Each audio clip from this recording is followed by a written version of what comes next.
আসসালামু আলাইকুম। আজকে আপনাদেরকে দেখাবো আমি কোথায় জব করি। এটা হচ্ছে একটা গার্মেন্টস কোম্পানি। তো এখানে বিভিন্ন ধরনের পোশাক তৈরি হয়, আপনারা নিশ্চয়ই জানেন।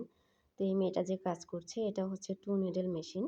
তো আসলে আমি সব মেশিনের নাম বলতে পারবো না। কারণ আমি এই কাজ করি না। আমি একটু অন্য সাইডে জব করি। এই কোম্পানিতেই আছি। তো আমি এই মেয়েটার ভিডিও যখন করতেছিলাম, তখন মেয়েটার পারমিশন নিয়েছিলাম যে, "আমি তোমার ভিডিও করতে পারি কিনা?" তো মেয়েটা বলেছিল, "হ্যাঁ, আপনি ভিডিও করতে পারেন।" আর মেয়েটা খুব হাসিখুশি ছিল যে আমি ওর ভিডিও করতেছি।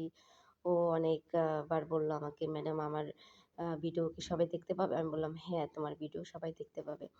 তো ও অনেক খুশি হয়েছিল। তো আমার পাশেই আরেকটা ছেলে কাজ করছিল। ও আমাকে ইশারা দিয়ে ডাকলো এবং বলল যে, "ম্যাডাম একটু আমার পাশে আসেন।" তো আমি যখন যাচ্ছিলাম ওর পাশ থেকে তখন মেয়েটা আমাকে টাটা দিল। তো আমি এখান থেকে চলে গেলাম। তো আমি যখন ওই ছেলেটার সামনে যাচ্ছিলাম, তখন ও কিভাবে যেন বুঝতে পারছিল যে আমি ভিডিও অন করে রেখেছি। তখন ও আমাকে বলল যে, "আপনি ভিডিও অন করে রেখেছেন?" আমি বললাম, "হ্যাঁ।" তো তখন ও বলল যে, "ঠিক আছে ম্যাডাম তাহলে ভালো করে আমাকে ভিডিও করুন।" তো একটা ভাব নিয়ে থাকার চেষ্টা করতে চাইছিল। তো এর মধ্যেই আমার ভিডিওটা শেষ হয়ে গিয়েছিল। তো সবাই ভালো থাকবেন।